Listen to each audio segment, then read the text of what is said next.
Morals and Precepts, Chapter 38, Greed.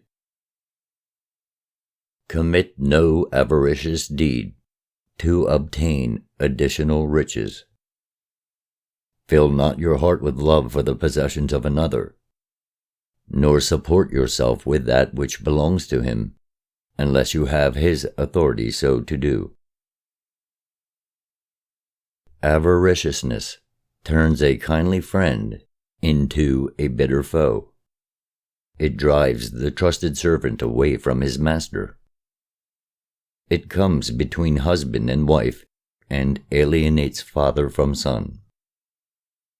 It is the keeper of the storehouse of evil and the companion along the road to vice. Suppress greediness when a division of property is made, and take that which is justly due. Guard against the greed, which can cloud your thoughts, so that you are unable to see clearly that which is rightly yours and that which belongs to another. A man who is greedy and grasping within his own household is as a worm in a good apple. He spreads rottenness through the whole. A maggoty fig pollutes the crop.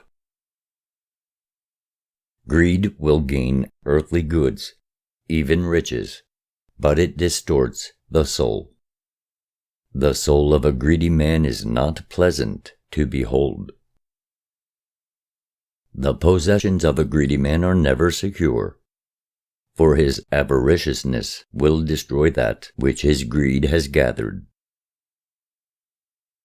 Greed is a poison within the heart, which contaminates and destroys the good which is in man. The soul builders of virtue, honesty, duty, and affection wither and die before its cold blast. Avariciousness is the grave digger for many who bow to it, for they enter their tombs while young. But greed is best known as the vice of declining years. Riches are servants to the wise, but they are masters over the avaricious and weak.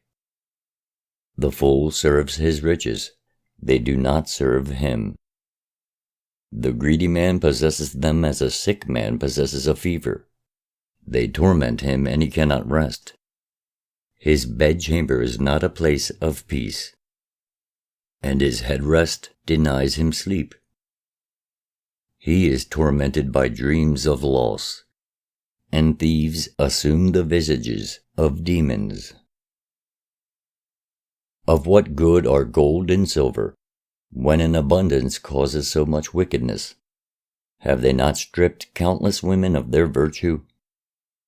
The metals the great God placed in the bosom of earth to serve man have become his master. But blame not the metals, for they of themselves are neutral. Are they not found in abundant quantities among the worst types of men? And are they not held in greatest esteem by the weakling, who thinks they provide a substitute for the strength he lacks? The poor man lacks many things, but the avaricious man denies himself everything that is good. Expect no kindness from the avaricious man, for how can he be kind to another when his greed makes him so cruel to himself? How can he respond to affection when his affections are enwrapped in unfeeling things? As a cancer to the body, so is avariciousness to the soul. Greed is king in the land of the small heart. Greed has seduced as many women as have soft words. To be thrifty and provident is natural and good, but avariciousness is an unnatural perversion of these virtues and therefore evil.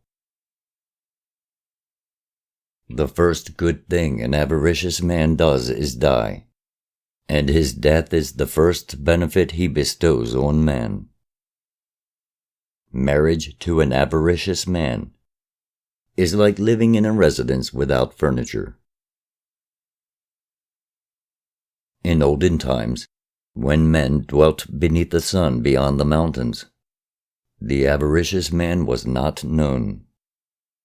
Yet they had both riches and contentment. Their life was abundant and joyful. What then happened to men? Perhaps it was these things which they had that changed them. If so, can we be wiser? Pontus taught that those who lacked contentment and comfort, prosperity and plenty, inherited the lands of those who had them, and this may be a lesser law. In these things the writings are silent.